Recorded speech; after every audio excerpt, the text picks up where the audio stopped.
You guys ready for your final comic of the evening? Show her some love all the way from Pittsburgh. Start clapping right now for the very funny JC Coccoli. Hi, how's it going? Hey, Atlanta, hot Atlanta, loving it. A lot of white people, not how Atlanta's supposed to be, but okay. That's perfect, that's perfect. I'm originally from Pittsburgh, Pennsylvania. Thank you, thank you, thank you. I was raised Catholic, and you can tell by the fact that I am no longer Catholic. Just went ahead and nipped that in the bud. You know what I mean? Eat the body of Christ, hard pass. Don't really eat bodies. Well, what about drinking his blood? Well, maybe if I'm kinky, I don't... Tinder's really changed. My mom's name is Bev. Bev from Pittsburgh. Writes itself. Doesn't the name Bev just sound like a boxed wine? Just sitting out next to some lotto tickets. Just like inside a coal mine. Find me them scratchers. Find me Dad. I don't want to live here anymore. I'm not Catholic anymore for a couple of reasons, but one, I'm pretty famous back home. Not to brag, you guys, I'm pretty famous. My childhood priest, oh my God, my childhood priest, bless his heart, he was one of the, oh my God, the shielded clergymen named in, I know, the explosive grand jury report of Pennsylvania. So I was baptized by a pedophile, which explains why every Christmas I turn into a stigmata. For years I wondered, why dost my eyes bleed? Did it affect me? I don't know. I haven't had a boyfriend in 4 years. I'm not married. I'm not pregnant. This is not the state to do that in.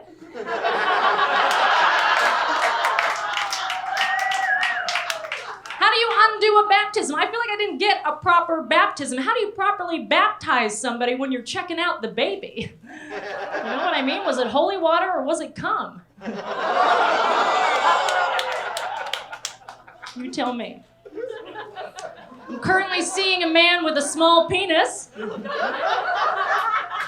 See, I am cursed. Here's the thing about small penises. They're not that bad. I mean, people with small penises, here, don't come at me, I'm not your leader. But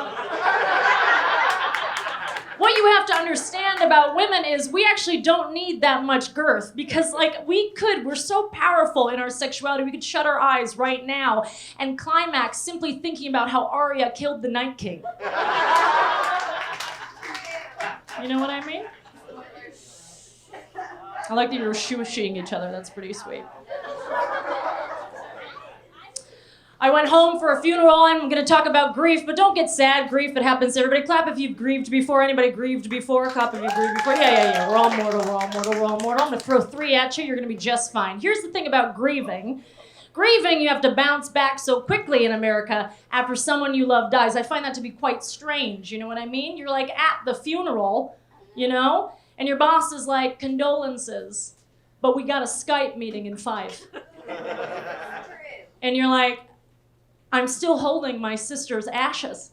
And he's like, ooh, you know what? Bring her. We can actually use another woman in the room. Was she ashy? Is she a woman of color? Or you hate that joke? 2 more coming at you. There are 5 stages of grief that you motherfuckers are gonna go through one day.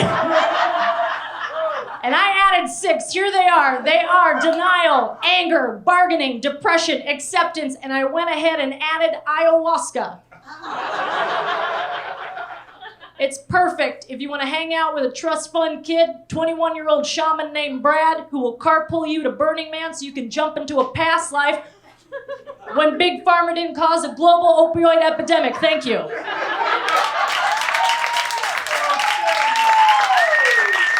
Last Grief stroke coming in hot. Here's the thing about grief. It gets better. You're going to experience it, but it gets better. You become a stronger woman because of this, or a stronger man, or a stronger it. Whatever your pronoun is.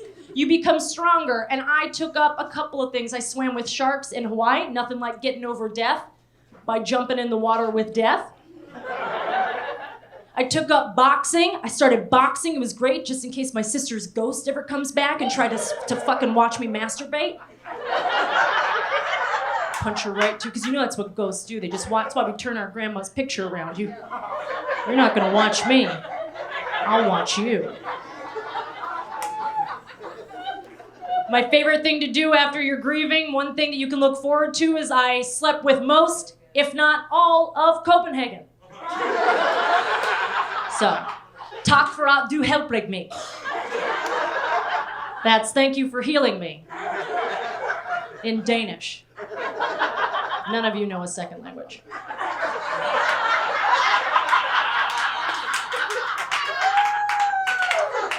I'll close on this. The one thing that gives me faith is the fact that all of my friends are having kids. All of my girlfriends are having kids. Clap if you know some people having kids. There are so many people having kids. What's funny to me is the fact that they always are apologizing to me for having kids. They're always like, I'm so sorry. We're not around as much. We can't go to happy hour. We can't have tapa.